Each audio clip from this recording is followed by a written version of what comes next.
The central concern of the myth of Sisyphus is what Albert Camus calls the absurd, or the philosophy of absurdism, which is the confrontation between man's longing for meaning and the world's refusal to provide it.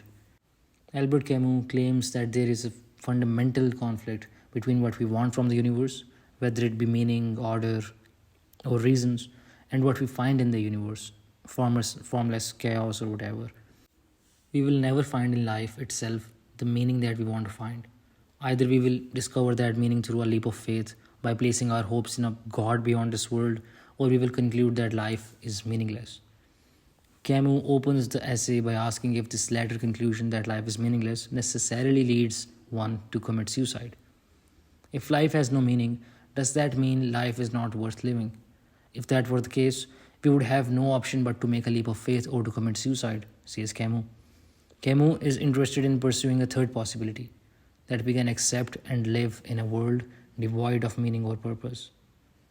He examines the work of philosophers like Kierkegaard, Shestov, Jaspers, and Husserl. All of these, he says, went some way to outlining the absurdity of life, but each of them has a fatal flaw. They were too afraid to commit to the absurdity of life and instead restored meaning to the world through a leap of faith, usually to God. They try to conjure meaning out of meaninglessness, which Camus sees as distinctly irrational.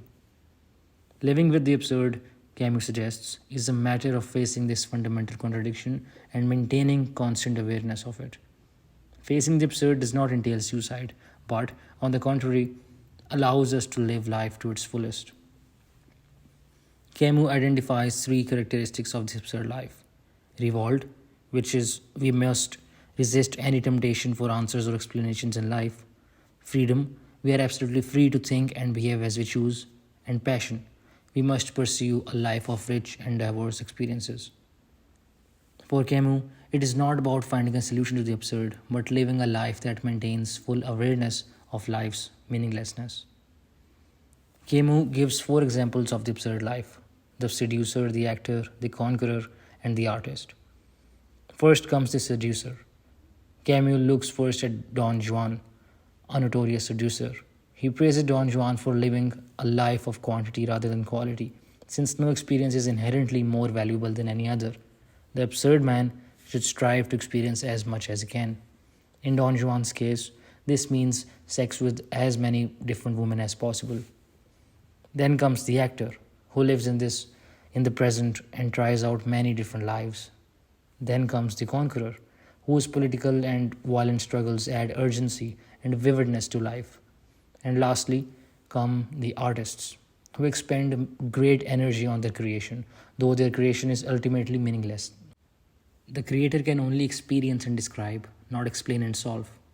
Camus is disdainful of those works that have a smug motive of providing or proving a particular truth.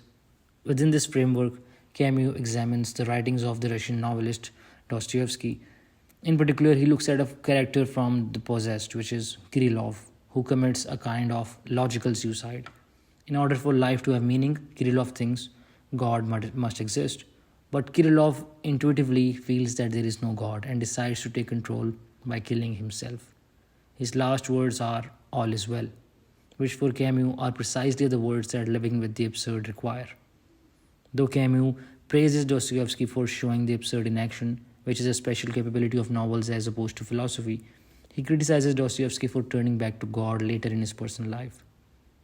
The book ends with a discussion of the myth of Sisyphus, who, according to the Greek myth, was punished for all eternity to roll a rock up a mountain only to have it roll back down to the bottom when he reaches the top.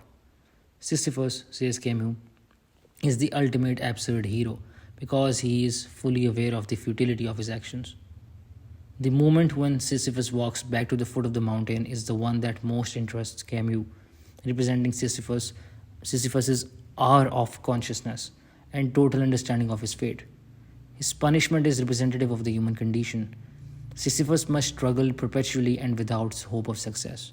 So long as he accepts that there is nothing more to life than this absurd struggle, then can he find happiness in it.